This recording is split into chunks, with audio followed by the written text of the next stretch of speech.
Oh my goodness. It's Monday. It's Victory Monday. It doesn't Victory really Monday. feel as exciting as a typical Victory Monday does, but nonetheless, the Packers are 7-2. Here we are, speaking into a void because no one's here. And we are going to talk about the weird win over the Jacksonville Jaguars. I'm going to make Maggie say Jaguars because she's so funny. But Maggie, Packers are 7-2. Again, kind of a strange win, but how are we feeling? Feeling good.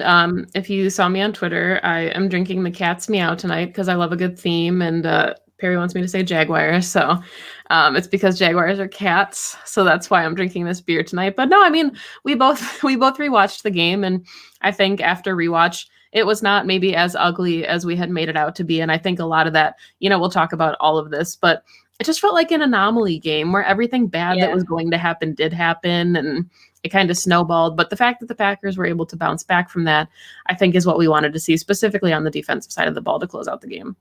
Yeah, I agree. It definitely wasn't as ugly as it felt. Like, would I have preferred that it wasn't tied by the fourth quarter? Yes, of course. But it was nice to see the defense kind of hang in there and keep the offense in the game for once, and not let it spiral out of control like previously. Although, let's be honest, it was Jake Luton. So, but I still give them credit. What's up, Big B? Is Big B with us today wow, you are a champ, man. So happy you are here. Okay, so we're going to do our typical offense defense. We got to put special teams in there today because, like, my God. But takeaways from what the offense put on the field. I think my biggest thing was that we were horrific on third down, like just awful. Yeah. 50% converted 50%. Like, especially with the Jacksonville Jaguars defense, who isn't that great. Like, they're ranked bottom third in pretty much everything. And they really stopped our run game. Like, they stacked the box pretty well. I thought Jamal Williams actually had a better day than Aaron Jones, and I'm not just saying that because Big B is here. I genuinely believe that. But yeah, just sloppy, just real sloppy on offense. Yeah, and this is when, we say that we have ESPN, because I was literally going to say the same thing about Jamal Williams and say that it's not just because Big B is here. I thought that he looked really good in some of his limited opportunities. And, I think other players that I'm really proud of on offense, Marquez, Valdez, Scantling, MVS, I tweeted he deserved the game ball. Yeah, he did. It just, such a good performance from him, and especially to build off of last week. I think that that's kind of what we needed to see moving forward from him, especially, and I mean, it's not like Davante Adams played a bad game. I talked about this on Pack-A-Day with Andy, where it was kind of funny that it just felt like he had a good game and not a superhuman game, and that's rare now for Davante. Like, he's a human. Yeah, like he's not still, perfect all the time. Great. Yet he still came out there, like, hurts his ankle. You're like, whatever, they're probably going to keep him out. But no, comes back and has, like, the game-winning touchdown. So he's still an MVP in my mind. Yeah, but I mean, I think that that's, especially now that, I mean, Allen Lazard is going to be activated, even if he maybe doesn't play for the Colts game. They're going to, hey, Alex, they're going to bring Allen Lazard back. And I think kind of the development that we're seeing from MVS in this offense, even with yesterday, flawless, no drops. He converted some really big plays for the Packers. His touchdown with the ref pick. Where he uses the ref. I jumped out of my seat. I was just like, oh my God. Yeah, I was freaking out. I think also, like you said, really key moments as well, like a nice third down conversion, that big touchdown. Just, he looked good. He looked comfortable. He looked like I know that people keep talking about confidence. I don't think that he actually necessarily lacks a sense of confidence in himself. It's more about, like, whether that confidence can translate into what he's doing on the field. Yeah. And he looked like a guy who was out there saying, no, I'm better than this DB that's on me. Yeah. And I mean, he said that, he's always said in his pressers that he's never lacked for confidence, and Davante and Rodgers have kind of said the same stuff. Like, he's got it. And I think that's like a projection from fans and the media that's kind of his oh, maybe he's inconsistent because of the confidence thing. No, he knows who he is, and there's certainly plays that he'd want to have back, but especially seeing Aaron Rodgers go back to him last week after the drops, put up 2 touchdowns, and then have a career game yesterday in receiving yards, he is still ascending, and he's exactly what this offense needs right now. So do you think that he is becoming more of a consistent player, or do we think that this is just another like weird stretch where he's going to play well and then in the future he's going to go back to being the inconsistent MVS?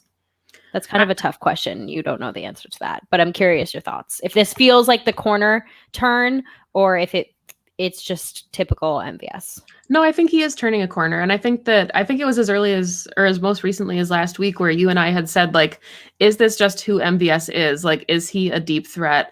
And if that's who he is that enough? I think that would have been enough, but I think that we're kind of seeing the evolution of even that.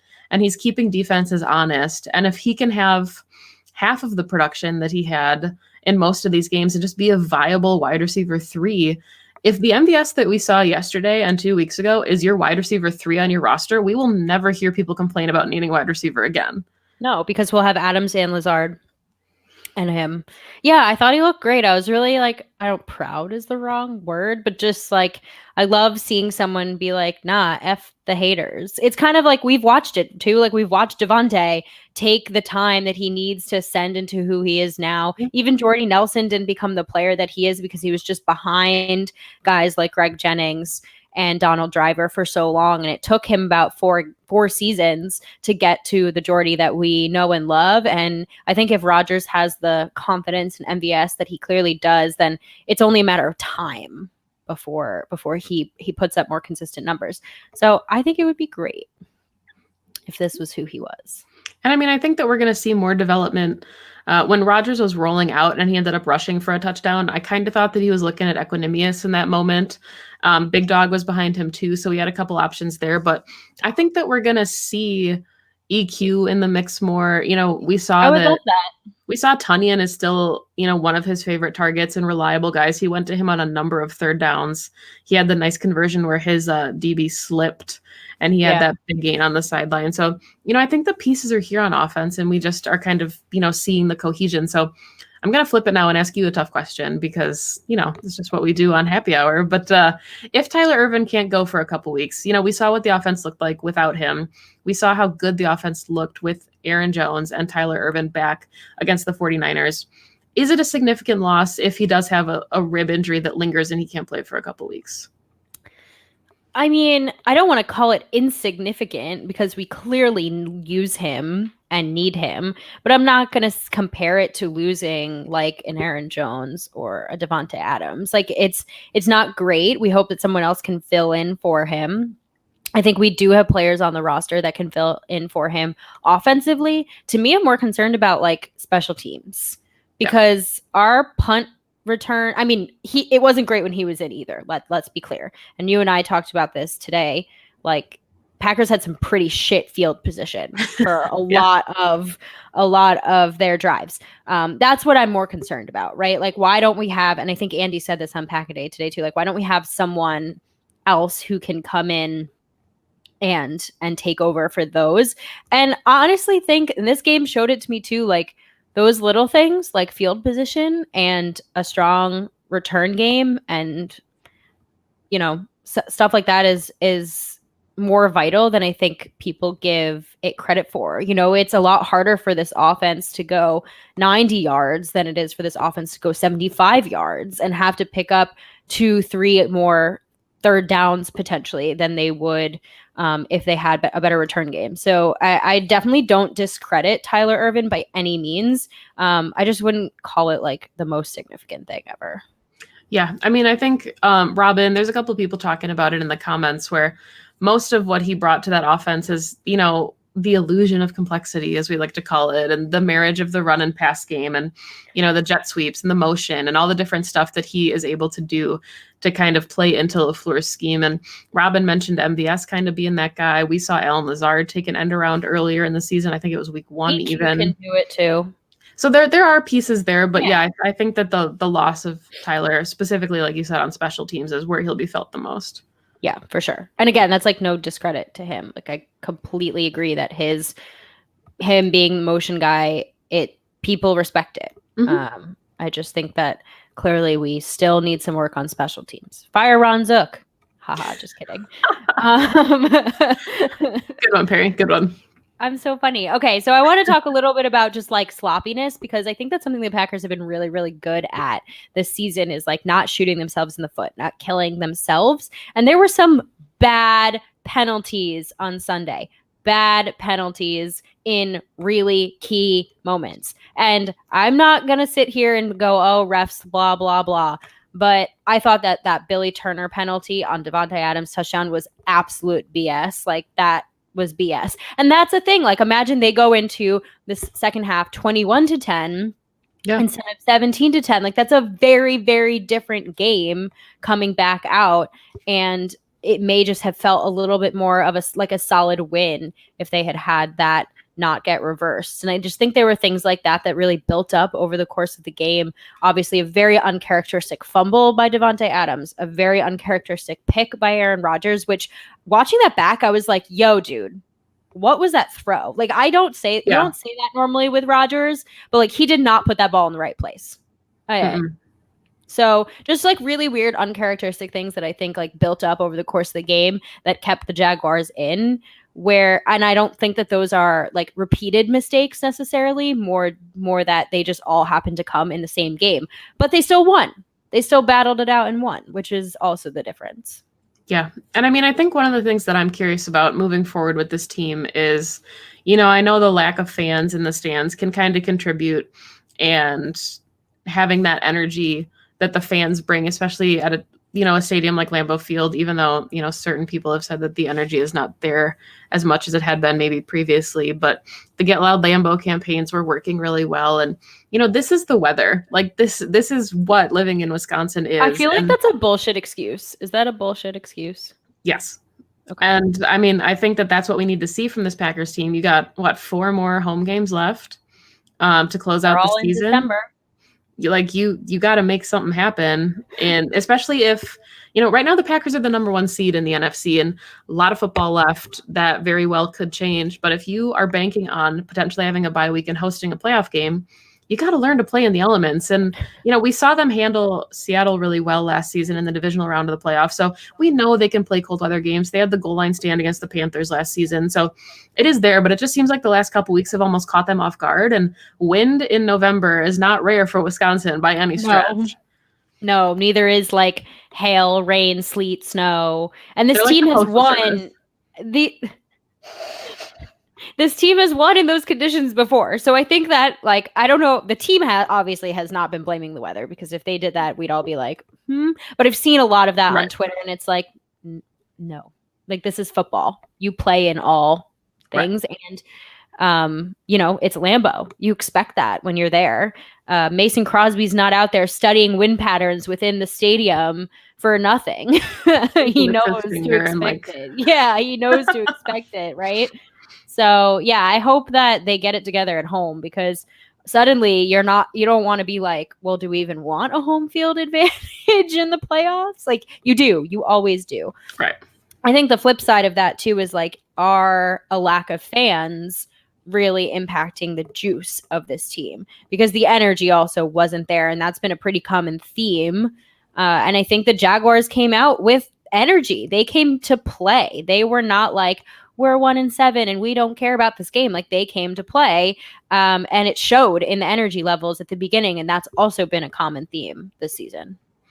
Yeah. And that's a good question from PJ in the comments is, who do you feel is responsible for that lack of energy? And I think we've talked about this in previous weeks, and there has to be some ownership by the players. But I think you talked about this specifically last week. If you're a defensive player, if you're an edge rusher, and you are in 3rd and long, and Mike Pettin calls in a 3-man rush, try getting juiced up for that. Like, it's just really hard. So I actually do. I think it always goes up to Matt LaFleur, to be honest with you. I think it's like, at the end of the day, the players are going to go out there and do everything that they can. At least I believe our players do that. I think most players do that. Nobody likes to win. They're too competitive to want to go out there and not win. I just think there must be something about the way, like, I was thinking about this today, and I'm a huge Matt LaFleur fan. I think he was the right hire. I think he's the right guy for this team. I think he's incredibly intelligent and a very skilled play caller. But like, is he the guy who's going to get in the huddle before pregame and hype these guys up? Like, is he a guy who's going to like battle cry for you? It's like, you know what I mean? Is he that guy? Because like part of me, like the one thing I did like about Mike McCarthy was that like he got pissed on the sideline. Like he's a guy who can like, who could at one point, you know what I mean? Like hype those guys up and give that battle cry speech at halftime. Like, is Matt LaFleur that guy? I don't think he needs to be, personally. And I think like Aaron Rodgers is an example of that. Like Aaron I'm not Rodgers, saying I don't think he is. I'm right. genuinely asking if we think that. Like, I mean, Aaron Rodgers, I feel like you always hear his teammates say that he is like the guy and he would go to bat for them. And we've seen him get in players' faces, but he doesn't have that like rah personality. And I think it's just his mentality. And I think Matt LaFleur is kind of the same way. Like, I think you have Zadarius and David Bakhtiari and some of like Jair as those mouthy kind of energy guys. And then you need like the quiet guys like Kenny Clark and Adrian Amos and some of the other like Aaron Rodgers, Corey Linsley, that are like really even keeled. And you can like Brian Balaga would never come in there and rah anybody, but he would also like. No, I don't mean rah. I mean just more that like is he like.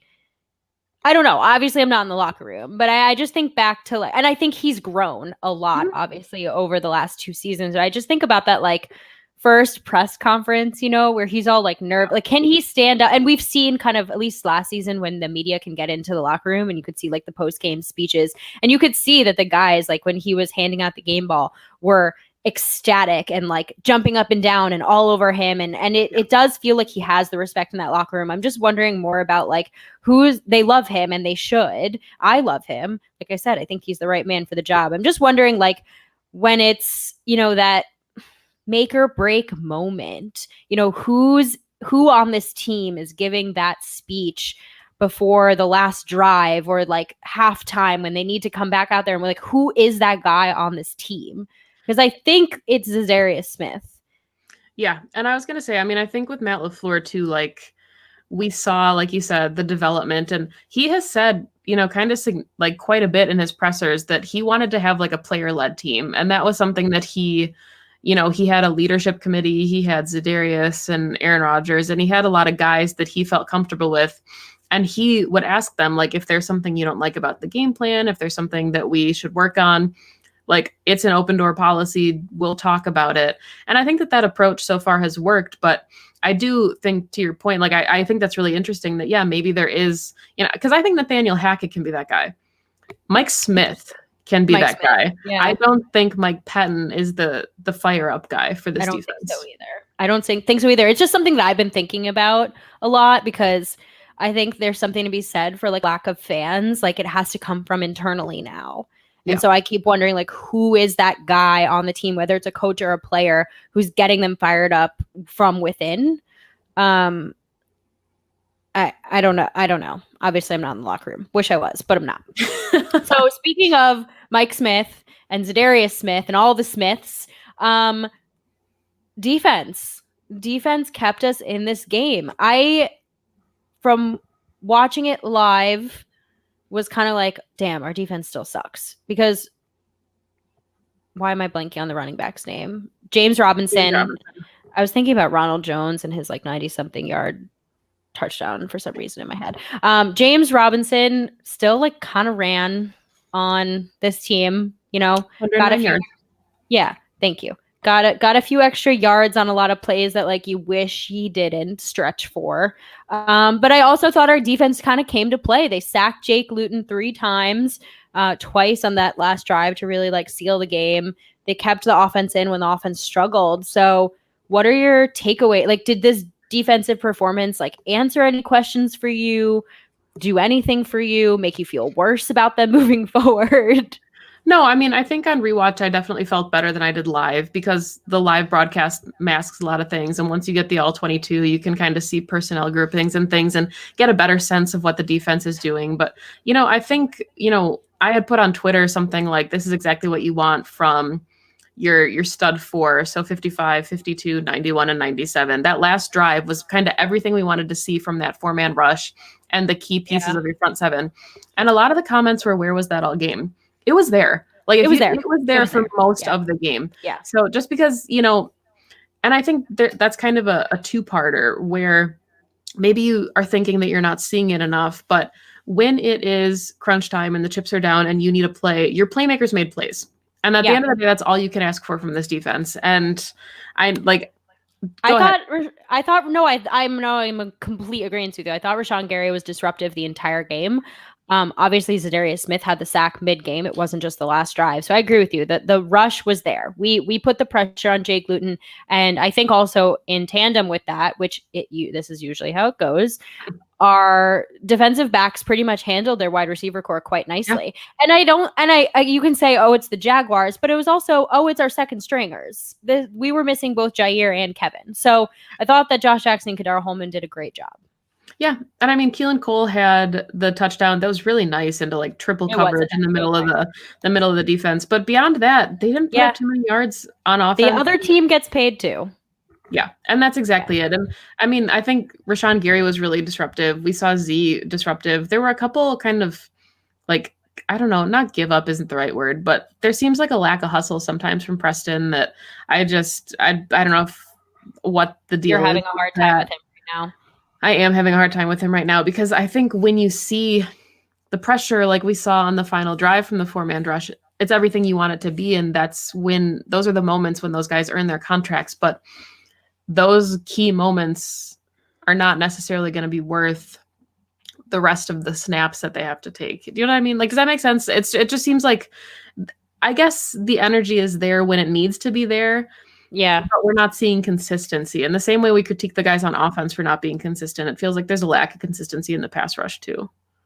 Yeah, it is. But like, what are they going to do? Call 4, 5, 6-man rushes every single down? Like, I feel like the more I think about it, like you knew that they were going to run the ball a lot on Sunday, and you knew that, they were going to try to run James Robinson. He's probably like their best player and the weather and la-di-da-di-da.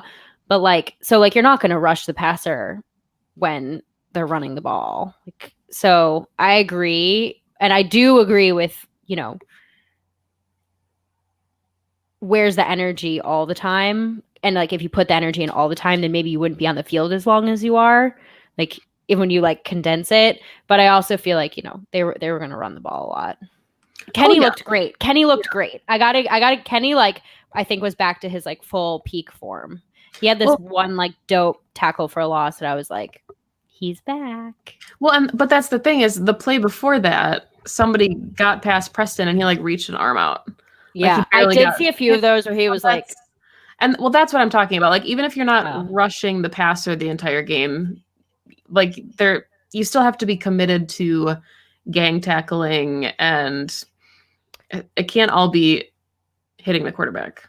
Do you feel like the Jaguars rallied to the ball better than the Packers defense did? Because I felt that way a little bit. And I think that's kind of hard because I think one of the things this Packers defense lacks is speed, and it's always been that way. But, when you have Miles Jack, he's one of the speediest middle linebackers, and that's kind of something that we saw again where he was always where the ball was. And I think that that's kind of missing from this Packers defense is just that burning speed in the middle. Did you feel like Christian Kirksey being back really did anything? Because I just still feel I just feel like Oren Burks has got to go. Ty Summers has got to go. It's just they're not it. They're just not it. I actually felt the difference with Christian Kirksey back for sure. I did see, you see 58 out there making tackles. It was nice to see. I'm glad that he's healthy and back. I hope that he stays healthy. Yeah, and he's one of those players where you ask where does that locker room leadership come? It's Kirksey and Zadarius, and I think that's a big difference for these guys. I thought Kamal Martin made some really nice plays. There was a play I think on the first quarter that he blew up it was fake a handoff, and then Luton ended up throwing the ball out of bounds, but Martin stonewalled the dude. It would have been a 4-yard loss, and then obviously it was a throwaway anyway, but he is physical and aggressive, and he seems like he could be the guy. Yeah, he has really nice vision, I think, for Yeah. a rookie. That's not something I feel like that seeing the field and anticipating plays is something you gain as a veteran that he kind of already has, which is incredible. It shows that he has a really high floor, and is only going to get better. Let's talk about my favorite play of the game, Okay. which was the Adrian Amos interception. Because Okay. some people think that Tyler Eifert slipped on the broadcast. To me, it looked like Adrian Amos just anticipated that throw and knew, regardless of the slip. Maybe it would have been more of like a dropped pass or a batted pass if Tyler Eifert had been where he was supposed to be. But Adrian Amos did see that. I watched it back like 4 or 5 times. He was So breaking he was before. breaking Yeah. on the ball. Exactly. I feel like Adrian Amos has been gearing up for something like this for a couple games now. He's been playing of all the players. I feel like he has been steadily playing harder, faster, smarter football, and it was only a matter of time before he made a big splash play. And I think we only got 3 off of it. Yes. Yes. But still, it's points. And it was a big momentum shift. Well, that was the right before halftime that would have been the Devontae touchdown, I think, that Right. turned into. Yeah, but no, I agree. And I think Darnell Savage was playing really well too. I said that it was probably his best game of the season. I think that safety tandem looked really good, and I think it was needed. And it's not to say that Josh Jackson and Kadar Holman haven't played well in their opportunities, but you knew with Kevin King and Jair being out that a lot of that pressure kind of was falling into the secondary with Amos and Savage. So the fact that they both had really nice games, I think was big for that cohesion as a whole. And it kind of took some of the pressure off that man coverage that, like Kadar and Josh Jackson were expected to play Chandon Sullivan too. Yeah, it was nice to see those guys get some snaps. I think that they have a future. I definitely would prefer if Kevin and Jair came back. I don't think it was one of those like, oh my God, we have a sleeper stud out there. We also were playing the Jacksonville Jaguars, and of all the games to not have our top 2 starting cornerbacks, like this was the game. But I hope that they're back against the Colts, because I think that the Colts have a much more legit wide receiver core that we're going to have to stop in Michael Pittman Jr. and T.Y. Hilton. Yeah. I mean, I do think Kadar is one of the better, like, aggressive tacklers on the team. So I like when he gets his reps. I think he looks good in man, but I think that he is one of the best tacklers in the secondary. So it's always nice to see him get his looks. Yeah. Nice. That's just my thought, No, I like it. I hope that our draft picks pan out. I am all for it. I loved it. My man, Tremont played last night with the Ravens, but that's probably why we didn't bring him back, because they believe, like you do, that they've got something in Kadar Holman and Josh Jackson. So before we shift off of the defense, I do want to ask you this. I talked about this a little bit with Andy on Pack a Day, but Okay. I know we're kind of reverting back to the front seven once again, because I seem to just live in the realm of talking about the front seven. But one of the things Andy and I talked about was needing that big explosive play. And is that a Mike Pettin coaching thing where he's just not going to dial it up? Because we both had the same example. One of the best plays from this Packers defense this season was instinct, and it was the Jair Alexander safety in week 1. And talking about Adrian Amos, that was total instinct on that play. So is there maybe a lack of play calling that's effective for this defense, or is it that guys aren't taking risks that maybe they need to? Because Jair went off script, and that could have resulted in a huge play for the Vikings if he missed on that. But I think you kind of need that mentality in your defense to take those risks, because this was a Packers team that almost led the league in turnovers last season, and their turnover numbers are climbing now, but that was something that had been missing. It's hard to script up turnovers, though. Right. I think like it's hard to compare to like the Adrian Amos interception versus the Jair Alexander safety sack, because the Jair Alexander safety sack is like a classic, like clearly going off script, just seeing what's on the field and sort of going for it. Whereas I think Adrian Amos was just playing football, which is what you're supposed to do, which is read the offense and see if you can make a play on the ball and stop the offense from moving the ball forward. And I think he just happened to turn that into an interception. I don't know if that's something that like Mike Pettin can scheme up better to get his guys into position to make those kinds of reads, to make those kinds of plays. Like maybe there's some of that. I would like to see Pettin play more man. Someone just put this and you literally read my mind. Like I would like to think he has the guys to do that. He does. I'd like them to call up more all-out blitzes with our secondary guys. We've seen all of them be able to rush the passer. So I think there's a mix. I think it's a little bit of a lack of play calling on Pettin's side, which is confusing to me because I thought they brought him in because he was like all about these blitzes and stunts, and like that's what was his thing, was like these creative pressure packages, and we don't really see those, even though I very much believe we have the personnel for them. And a mix of, our guys just need to make those plays. They just have to be in the right position. And I think, like you said, just kind of go for it a little bit more. They play kind of soft. And I think when you think about a dime defense, dime is kind of soft by nature. And I mean, to your point about Mike Pettin playing more man, do you think that that's, do we need to see him shy away from dime and move a little bit more towards base? Yes. Yes. We talked about this last night. You want to go in on it a little bit? Because sure. I'd love to hear your thoughts expanded. I mean, well, basically my dad texted me and you agreed, which I'm not surprised that we all agree here, that he thinks that the Packers need to switch to a 4-3 front and have Rashawn Gary play more of that classic defensive end. You still can use all your guys in the front, but then because of that, I think you naturally play a little less nickel and dime when you have more guys up front. I think it would likely fix our run game issues, and I think it would likely mean that we play not as soft coverage as we would because we have less defensive backs, more guys up front. I don't know. What do you think? It also make our inside linebacker situation a little bit lighter.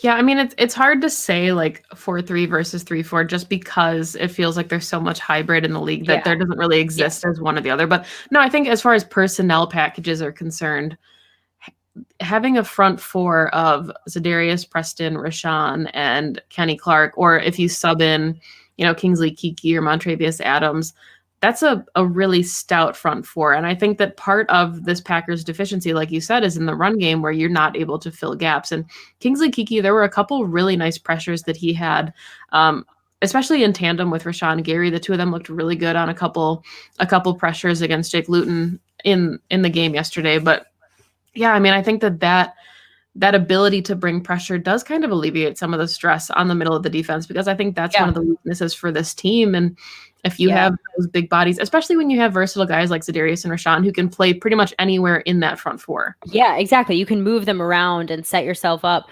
Do you think Montravius Adams needs more playing time? Yes. Yeah, I do too. Especially with obvious running situations. Like, why is he not out there more when the Jaguars are going to lean on James Robinson? Like, I hope he's out there more when we play the Titans and we have to deal with Derrick Henry.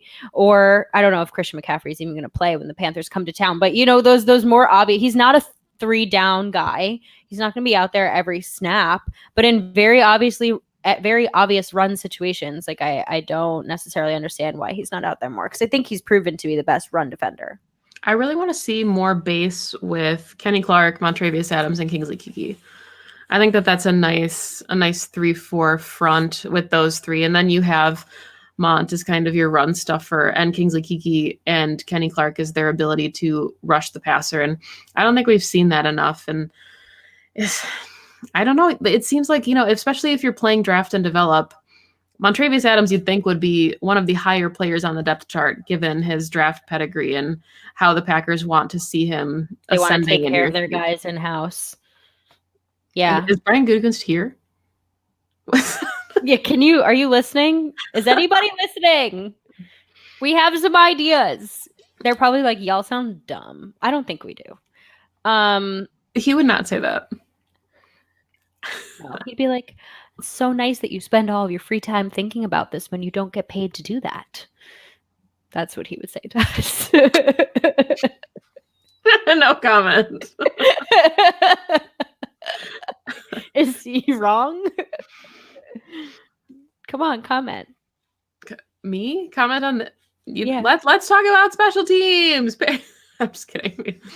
No, Okay. I mean, I do. I think that kind of wrapping up that 4-3 thing, it's a really interesting point, and some of the comments have said similarly where, it's really easy from a fan perspective to watch on TV and say, oh, I think we need to do X, Y, and Z, and that's going to solve all the problems. I get that. The coaching staff gets paid bazillions of dollars, and obviously we get paid nothing to sit here and talk about football with you. We do it because it's a labor of love. I know. I got you, girl. I got you. but having the players that this Packers team has, especially in that front seven where they've invested a ton of draft capital, Kenny Clark, Montravius Adams, Dean Lowry, Kingsley Keke. They brought in Tyler Lancaster. I know he was an undrafted free agent, but he has looked pretty good as a run stuffer. Obviously, your edge rushers, you spent money on 2 big-name free agents, and you drafted one in the first round. There's got to be some production there. And I think if you are talking about getting your best football players on the field, potentially going to a 4-3 instead of a 3-4 is the way to do that. Yeah. You said it, girl. All right. Do we even want to talk about special teams? Because I don't. That was ugly. That was just ugly. There was no reason for that. No reason for that whatsoever. J.K. Scott got juked out of his shoes. Oh my God, that was kind of funny. I don't know about you, but I laughed. If they're getting if the punt returner is getting to the point where it's on J.K. Scott to take him down, it's over. Sorry. Yeah. It's silly and we'll make fun of it, but I also genuinely not really his fault. There were 6 guys in one rushing lane. Yeah, it was not JK's fault. Like I said, he already was down there. Although he looked like he tweaked himself a little bit. I thought he might just go for the push out of bounds. I think he tried to, and then he got all twisted up. And I honestly I thought the worst was Ty Summers just belly flopping, woo, that on the field. That was the worst. Yeah, I mean, I'm talking about. You know what I'm talking about. Where he's mm-hmm. Oh, I know. Yeah. I mean, Packers special teams has never been our strong suit. Outside of Desmond Howard. Yeah. They just have to be sufficient, and they weren't. It was just like I said, it was just a lot of if only one of those things had happened in the game, I don't think it would have been as close, but just all these weird tiny issues compounded, and then but the Packers still won. And I think that's the important thing is, we were down to a bad team and they still battled it out. And I think the criticism of the team has been oh, when they get down, they just let it go. But they didn't do that today. Well, and that's the thing, is seeing some of that bounce back. We saw, in the 49ers game in the regular season last season, everything negative kind of happened in the first couple drives for the Packers. They had the turnover that resulted in the Niners getting the ball with within the 5, and it kind of just felt like game over after that. The Chargers game, they had another kind of unfortunate series, and I think even going back to the Buccaneers game, they had the random string of turnovers from Aaron Rodgers, which never happens, and it was hard for them to climb out of that. So, maybe it's the caliber of team that the Packers were playing, but I think just seeing that energy and that ability to, Devontae lost a fumble. And, the Jaguars started with some really nice field position. And the fact that the Packers defense was able to rise to the occasion and limit a lot of those plays, a lot of those drives to 3 points, I think kind of told the tale for the game. And that's, to me, a sign of the evolution that we were looking for on both sides of the ball, is the ability to overcome those random anomalies that can have a tendency to take over football games. Yeah, absolutely. Absolutely. So I like the trajectory that they're on in that regard, for sure. Especially as the games obviously become more important as we go into the rest of the season, which Packers are going to play the Colts away. Yeah. Maybe it's good that they're leaving Lambeau. I don't know. They're playing the Colts. There's going to be fans in the stands. We know some people that are going to be at the game. Very jealous. And weird team. Another one that we don't play that often. It's not Andrew Luck. It's Phillip Rivers. Who unfortunately gashed us a little bit with the Chargers last year. What do we think about the Colts game? Just real quick before we wrap everything up before this fun NFC North showdown tonight. Yeah, I said it on Pack-A-Day with Andy, but I think one of the things I'm most interested in is which Phillip Rivers are we getting? because Phillip Rivers did not have a great 2019 season, and he looked like an all-pro first ballot Hall of Famer against the Packers last season. So kind of depending on the performance that he puts out, I think that'll tell the tale for some of the offense and defensive woes for the Packers going into this game. But Naheem Hines has looked really good. Jonathan Taylor, the Badger. They have some weapons in the passing game, as well as their offense is good. Their front seven is stout. They look really good up front on that Colts defense. So I think that this will be kind of a better measuring stick game for this Packers team compared to the last couple weeks that we've seen from them. So the Packers are moving in the right direction, but we need to see them continue on that trajectory against a really good football team. Yeah, I think the Colts looked really good against the Titans. Obviously, they kind of blew them out a little bit. I agree with you. I think they have a really nice running back tandem that's going to give the Packers problems. But at the end of the day, it really does come down to, like you said, what Phillip Rivers do they get? And do they get the I'm old and so tired of my 9 kids that I just want to lay down on the field and let you run past me, Phillip Rivers? Or are they getting the likely first ballot Hall of Fame Phillip Rivers? Or wherever in between that he lands, because he's a pretty inconsistent guy at this point in his career. So it will depend, but I hope, like you said, that the Packers defense kind of shows up in a way that they have so far this season and continue that really, really good trajectory. And I really hope that having some Packers fans in the stands, because I know a couple of them will be there cheering them on, will give them like enough juice, maybe like a shot of juice, an espresso shot, in their veins, just a little espresso shot in their veins to come out and get it done. So you're right. It's one of the few, I think, bigger tests of the rest of their schedule. Yeah, so one of the teams that they'll be seeing really soon, obviously, is the Bears. So before we kind of wrap a little early tonight so that everybody can get ready for Monday Night Football, what are some of your thoughts going into tonight's game? Are you... The Bears still suck? Yeah. Sorry. Yeah. No, that's... Sorry. That song I gotta play the song every time I hear their name. It rings near and dear to my heart, that song. I know it does.